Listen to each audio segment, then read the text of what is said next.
Sir, ಇವತ್ತು ನಮ್ಮ ನೆಲಮಂಗಲ ತಾಲೂಕು ಎಲ್ಲ ಕಸ್ಬಾ ಹೋಬಳಿ ಮತ್ತು ತ್ಯಾಮಗೊಂಡ ಹೋಬಳಿ, ಸೋಲೂರು ಹೋಬಳಿ, ಸೋಂಪುರ ಹೋಬಳಿ ಎಲ್ಲ ಸೇರಿ ನಮ್ಮ ಚಿಕ್ಕಬಳ್ಳಾಪುರ ಟೌನು ಸೇರಿ ನಮ್ಮ ಚಿಕ್ಕಬಳ್ಳಾಪುರ ND ಅಭ್ಯರ್ಥಿಯಾದಂಥ ಸುಧಾಕರಣ್ಣರು ಇವತ್ತು ಪ್ರತಿ ಊರಿಗೂ ಪ್ರತಿ ಹೋಬಳಿಗೂ ಭೇಟಿ ಕೊಡ್ತಾ ಇದ್ದಾರೆ. ಎಲ್ಲ ಪ್ರತಿ ಹೋಬಳಿಲೂ ಒಂದು ಸಮಾವೇಶವನ್ನು ಮಾಡ್ತಾ ಇದ್ವಿ.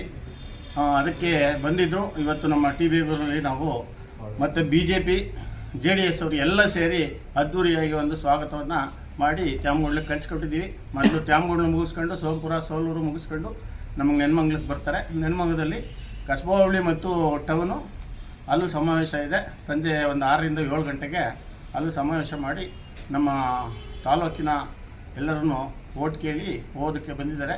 ಅವರಿಗೆ ಸ್ವಾಗತ ಬಯಸ್ತೀವಿ. ಸರ್, 100ಕ್ಕೆ 100 ನಾವು ಓಟ್ ಹಾಕ್ತಾ ಇರೋದು ಸುಧಾಕರ್ ಅವ್ರಿಗಲ್ಲ, ನರೇಂದ್ರ ಮೋದಿ ಅವ್ರಿಗೆ ಅಂದ್ಕೊಂಡು ಜನ ಓಟ್ ಹಾಕ್ತಾ ಇದ್ದಾರೆ ಸರ್. ಸುಧಾಕರ್ಗೆ ಅಂತ ಅಲ್ಲ, ನರೇಂದ್ರ ಮೋದಿ ಅವರಿಗೆ ಅಂತ ಇಡೀ ದೇಶನೇ ಓಟ್ ಹಾಕ್ತಿರ್ಬೇಕಾದ್ರೆ ಈ ಚಿಕ್ಕಬಳ್ಳಾಪುರ ಕ್ಷೇತ್ರ ಏನು ದೊಡ್ಡದಲ್ಲ ಸರ್. ಹೋದ ಸಾರಿ ನಾವು BJP JDS ಮತ್ತು ಕಾಂಗ್ರೆಸ್ ಅವರು ನಾವು ಒಂದಾಗಿ ಧೂಳಿಪಟ ಆಗಿದ್ವಿ. ಅವತ್ತೇ BJP ಹೊಡೆದಿತ್ತು.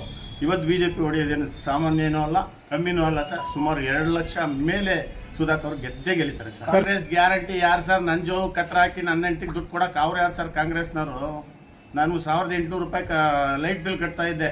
ಇವತ್ತು 4,500 ರೂಪಾಯಿ ಕಟ್ತಿದ್ದೀನಿ ತಿಂಗಳಿಗೆ. ನನ್ನ ಮನೆಗೆ ನನ್ನ ಹೆಂಡ್ರಿಗೆ 2,000 ಕೊಡ್ತಾರೆ ಅವರು. ಆಯ್ತಾ? ಎಷ್ಟು ಲೂಟಿ ಹೊಡಿತಾ ಇದ್ದಾರೆ ಹೇಳಿ. ಇವತ್ತು ಒಂದು ದವಸ ಧಾನ್ಯದಿಂದನೂ ಒಂದು ಎಣ್ಣೆ ರೇಟ್ ಏನಾಗಿದೆ ಇವತ್ತು ಸರ್ಕಾರ ಬಂದು, ಕಾಂಗ್ರೆಸ್ ಸರ್ಕಾರ ಬಂದು ಇಡೀ ರಾಜ್ಯವನ್ನೇ ದಿವಾಳಿ ಮಾಡ್ತಿದೆ. BJP JDS ಮೈತ್ರಿ ಆಗಿರೋದ್ರಿಂದ ನಾವು 75% ಓಟ್ ನೆಲಮಂಗಲ ತಾಲೂಕಲ್ಲಿ ಕೊಡ್ತೀವಿ ಸರ್. 70% ಕೊಡ್ತೀವಿ.